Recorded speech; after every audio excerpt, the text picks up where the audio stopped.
Поисковый отряд «Северная звезда» вернулся с вахты памяти. Бойцы из Коми ведут раскопки в Поддорском районе Новгородской области, где в 1943 году шли кровопролитные бои.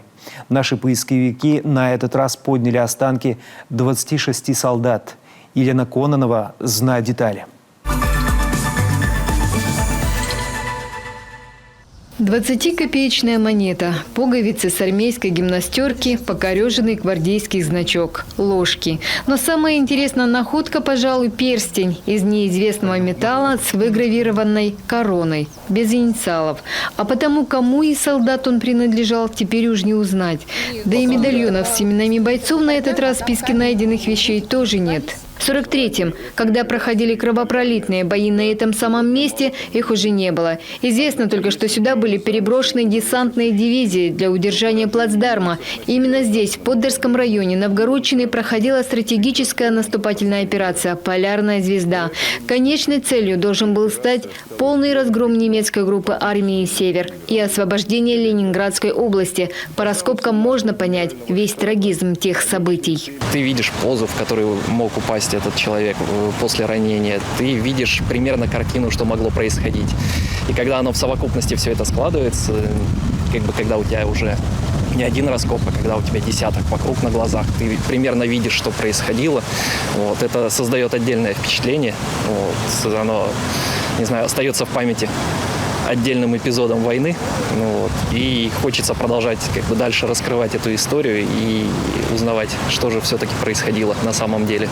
До самого места, где происходили трагические события Великую Отечественную, из-за бездорожья поисковики добирались пешком. Все вещи пришлось тащить на себе. К тому же не повезло с погодой. Эта вахта за 18 лет стала самой холодной, признается командир «Северной звезды».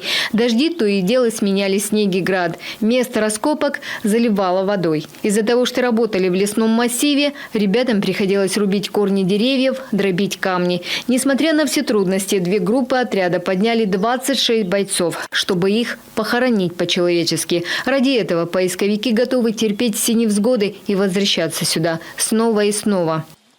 Я все эти 5 лет, которые у меня был перерыв, я все думала о этом лесе, ждала этого момента, что я приду и я буду опять хоть что-то сделать, чтобы помочь этим солдатам, поднять их. И в этом году для меня получилось это сделать. Я зацепила двоих, и мы их подняли. «Северная звезда» в поисковом движении уже 18 лет. За это время поднято свыше 2000 бойцов. Более 60 имен удалось установить. В прошлом году из-за пандемии поисковикам пришлось отложить экспедиции, но работу не остановили. Все равно мы здесь работали по запросам, работали по сверке списков, пополняли, скажем так, материально-техническую нашу базу. Мы сейчас в основном ездим на автомобилях, и в прошлом году мы купили себе автомобильный прицеп.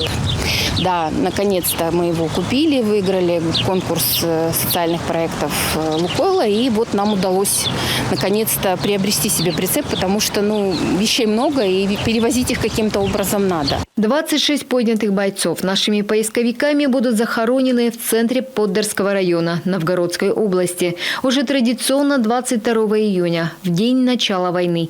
А сами ребята в июле отправятся на очередную вахту памяти, чтобы снова поднимать тех, кому мы обязаны мирным небом над головой.